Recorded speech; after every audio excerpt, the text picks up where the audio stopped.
Most of our talk so far has centered around 6A and 5A football. Plenty of gripes about the 5A brackets. We've talked it to death. We've got Wilsonville on the road against Liberty. You've got Summit on the road against Redmond.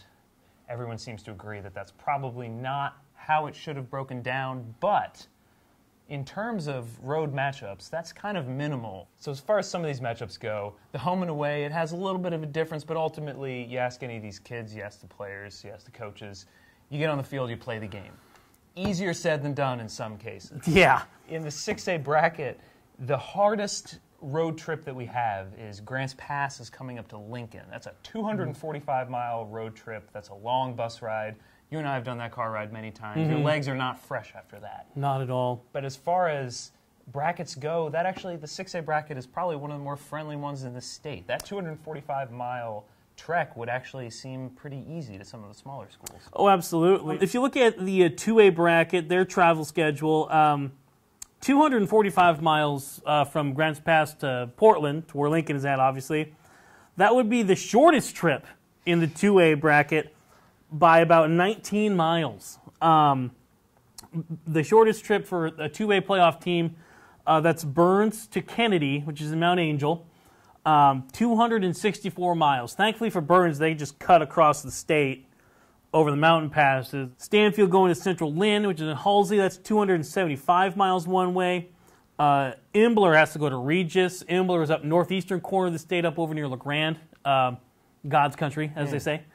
They have to go to Regis, which is in Staten, 331 miles round trip, or not round trip, one way, excuse me, that's one way. But the longest in 2A is Reedsport, which is on the coast, to Miles Stomping Ground in Heppner. 387 miles to go to play a football game that, well, quite frankly, I think Heppner's going to win that one. Anyway, Cascade Christian, which is in Medford, to Vail, which is pretty much Idaho, let's be honest.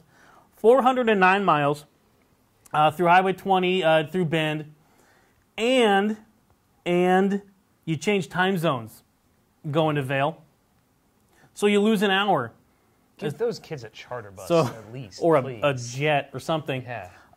However, wait, there's more, Pete. There's more. In Class 1A, so the 8-man kids, Powers, Southern Coast, to Adrian, which is over by Vail, which is, again, basically Idaho. 509 miles. 509. Over 500 miles one way to go play some football. What's that Proclaimer song? I will walk 500 miles. Yeah, that's good. Yeah? Yeah. Yeah? Is that pretty what it made you think of? Yeah, it did, actually. I would give you a little taste of it, but I'm not going to. It's stuck in all of our heads now anyway. You're going to be singing that song for the next 4 days. You also lose an hour going over there because it's in mountain time as well. So those folks who think you got to go a long way to like Beaverton, Tualatin, or anywhere else around the metro area, if you think you got to spend a long time on a bus, think about those poor kids from Powers. This is really my favorite game to play in the playoffs, is to see who drives the most. Miles. Powers to Adrian. All right. Should we send it off? Yeah. All right. That pretty much was a send-off. That was it. Yeah. That'll do it for overtime. Billy, Pete, person watching. Go read our stuff on the internet, on the site that you're on right now.